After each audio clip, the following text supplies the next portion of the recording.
Don't stop thinking about yourself, because you can't. Look at other people. Look at them. Wrong. That's what you look at. That's what you look at.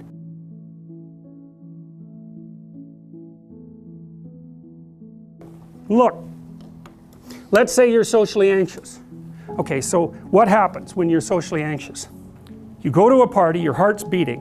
Why? The party is a monster. Why? Because it's judging you. And it's judging you, it's putting you low down the dominance hierarchy, because that's what a negative judgment is. And that interferes with your sexual success. And that means that you're being harshly evaluated by nature itself. Right? So you are confronting the dragon of chaos when you go into the social situation. And so what do? You're like this, right? You hunch over, and that's low dominance. I'm no threat. It's like, well, that's not going to get you very far. You know, but that's a logical thing to do in the face of a tyrant. So I'm no threat. You know, you look at the king and you're dead. I'm no threat. I'm hunched over. And then what's happening internally? What are people thinking about me? What are people thinking about me? Am I looking stupid? Am I looking foolish? Geez, I'm awkward. I hate being here. Man, I'm sweating too much. It's all internalized, right? It's all self-focused. The I isn't working. What do you tell people? Don't stop thinking about yourself, because you can't. You can't tell someone to stop thinking about something because they get caught in a loop. What you do with socially anxious people is you say, look at other people. Look at them, right? Why? Because if you look at them, you can tell what they're thinking. Unless you're terribly socialized, and some people are. Some people have no social skills, and so the reason they can't go to a party is because they don't even know how to introduce themselves. Like no one ever taught them how to behave.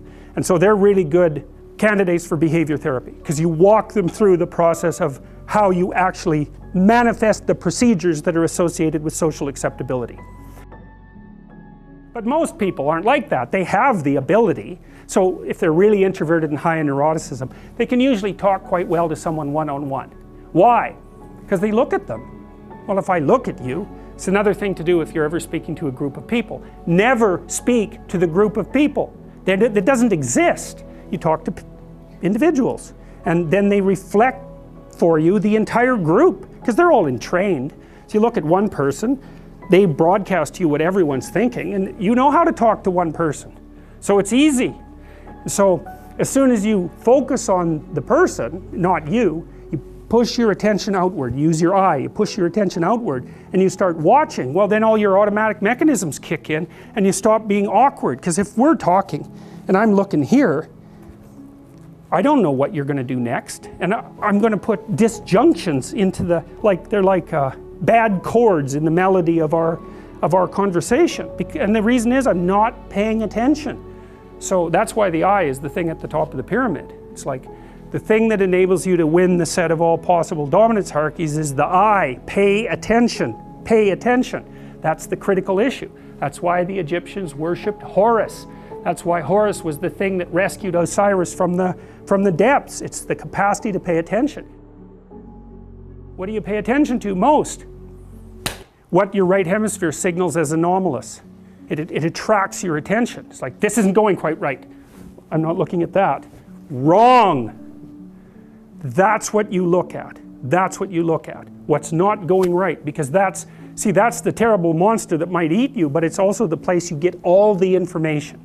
That's why it's useful to have discussions with your enemies, because they will tell you things you do not know. And that's such a great thing, because if you don't know them, well, you're not very smart, are you? You know, there may be a time when you go somewhere that's the thing you need to know. And maybe your enemy will tell you why you're such a fool, you know, and a bunch of other things that aren't true too.